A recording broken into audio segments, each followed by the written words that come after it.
Now, dear students, today I am going to start a new topic, new chapter. That's called optics. That's a very good, interesting chapter. Light के बारे में तो हर कोई जाने क्यों नहीं कोशिश करेगा. अगर लाइट नहीं तो कुछ भी नहीं दुनिया में. रोशनी जिसे बोलते हैं रोशनी, लाइट. तो you can say like this, optics. Optics is the branch of the physics in which we study the nature of light, production of light, and propagation of light. Is the branch of the physics in which we deals with nature, production, and propagation of light. That is being considered in optics. Is it clear? Next one is optics. In optics you can have two branches. One is ray optics and second one is wave optics. Ray optics को ऐसा भी बोल सकते हो, that's called geometrical optics. इसको wave optics क्या बोल सकते हो, फिजिकल ऑप्टिक्स. रे ऑप्टिक्स में क्या होता है, basically this you having particle nature of the light. Light का जो पार्टिकल नेचर होता है उसमें हम डील करेंगे. एंड वेव ऑप्टिक्स में या फिजिकल ऑप्टिक्स में क्या होगा, wave nature of the light. This is very good thing. Optics के दो ब्रांचेज हैं, रे ऑप्टिक्स या ज्योमेट्रिकल ऑप्टिक्स, वेव ऑप्टिक्स या physical optics, in which we deals particle nature of lights and physical nature of the light या waves nature of the light. तो first one is ray optics. Ray optics में हमने notice कर लिया. तो रे optics में बेसिकली जो हमें which gives us some idea about rectilinear propagation of the light, यानी कि लाइट कैसे प्रोपेगेट करता है. Rectilinear propagation of the light, law of reflection and refraction. और ये जो हमारी चीजें आती हैं, rectilinear propagation and law of reflection and refraction, जो हमें एक्सप्लेन करता है how formation of the images happens. हमें इमेजेस कैसे मिलते हैं मिरर से, लेंस से.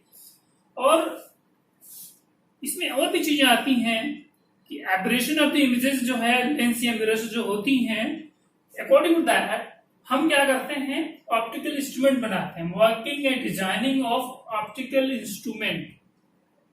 ऑप्टिकल इंस्ट्रूमेंट में होता है क्या, लाइक टेलीस्कोप वगैरह हो गया, कैमरा हो गया, ये सारे ऑप्टिकल इंस्ट्रूमेंट तो हैं जिसमें इमेजेस बनाते हैं या प्रोडक्शन करते हैं. राइट. तो होपफुली ये सारे पॉइंट्स क्लियर हो गए होंगे. सिंपली जस्ट थ्योरेटिकल पार्ट्स हैं. इसी तरीके से क्या होता है, जो फिजिकल ऑप्टिक्स है इसमें हम क्या देखते हैं, we will be having some idea of interference, diffractions, polarization of the light. ये डिटेल में हम पढ़ेंगे. सिंपली सब आइडिया कि interference, diffraction, polarization of light. तो अभी हम लास्ट चैप्टर में हमने क्या देखा था, वेव्स के बारे में पढ़ा था. वेव्स क्या है, basically light basically electromagnetic waves है. Light is basically electromagnetic waves, जिसमें क्या है, visible light is consist of waves with wavelength 4000 to 7500. This one, ये रेंज होती है इनकी. राइट. तो ये थोड़ा सा आइडिया हमने फिजिकल आइडिया दिया है आपको थोड़ा सा कि ऑप्टिक्स के बारे में, और उसके जो दो पार्ट्स हैं, दो ब्रांचेज हैं उसके बारे में, उसके बारे में थोड़ा सा ब्रीफिंग कर दी है. तो आइडिया होना चाहिए. तो फर्दर हम क्या करेंगे, नेचर ऑफ लाइट के बारे में पढ़ेंगे. ठीक है. लॉ ऑफ रिफ्लेक्शन होता है क्या है, मिरर्स में हमारे कैसे इमेजेस बनते हैं, रूल्स कैसे हैं. तो थोड़ा आइडिया अभी हम फर्दर पढ़ेंगे. अभी थोड़ा सा हम ऑप्टिक्स पर एक्सप्लेन किया. राइट. अब लाइट के बारे में कुछ इंटरेस्टिंग बात देख लेते हैं कि बिहेवियर ऑफ लाइट हम कैसे देखते हैं, कि मतलब लाइट का बिहेवियर होता कैसा है. सपोज कोई लाइट है तो ट्रेवल कर रही होती है एक मीडियम से और दूसरे मीडियम पे फॉल कर रही है. सपोज ये हमारा है कोई मिरर है इस तरीके से, मतलब एक मीडियम से दूसरे मीडियम में वो ट्रेवल कर रही है और दूसरे मीडियम फॉल करती है। तो यहाँ क्या होता है, हम थ्री इफेक्ट्स को देखते हैं। थ्री इफेक्ट्स होता है क्या है, पहला क्या होता है, जो उसका जो है जो इंसिडेंट रेज है उसका जो कुछ पार्ट होगा सेम मीडियम में वो जो है रिफ्लेक्ट हो जाएगा। उसका कुछ पार्ट जो है सेम मीडियम में चला जाएगा। That is called the reflected raise बोलते हैं। कुछ पार्ट होगा जो दूसरे मीडियम क्या होगा, ट्रांसमिट होगा, ठीक है।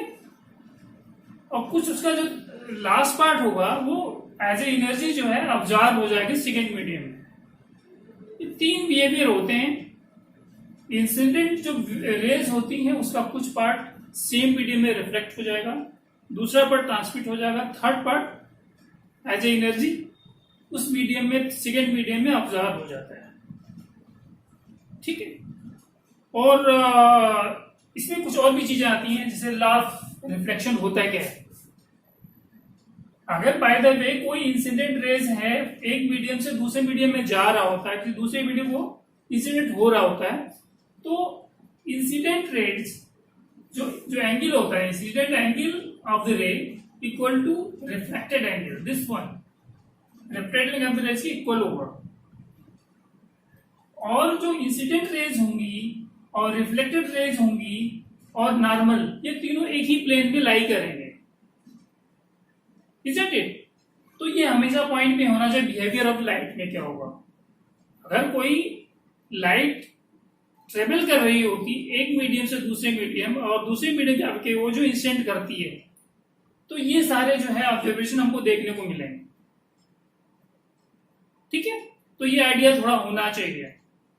फर्दर भी कुछ हम प्लेन मिरर के बारे में देखते हैं, उसमें थोड़ा आइडिया होना चाहिए। इमेजेस बनते हैं तो कैसे बनते हैं, तो आइडिया होना चाहिए, तो क्लियर हो जाएगा। तो ये थियोरेटिकल पार्ट है। नाउ अभी हम प्लेन मिरर के बारे में थोड़ा आइडिया ले लेते हैं कि प्लेन मिरर में इमेजेस कैसे बनते हैं। प्लेन मिरर के बाद सबको आइडिया, सबके घर में तो प्लेन मिरर होगा ही होगा, जो सुबह उठते ही हम लोग अपना इमेजेस देखते हैं।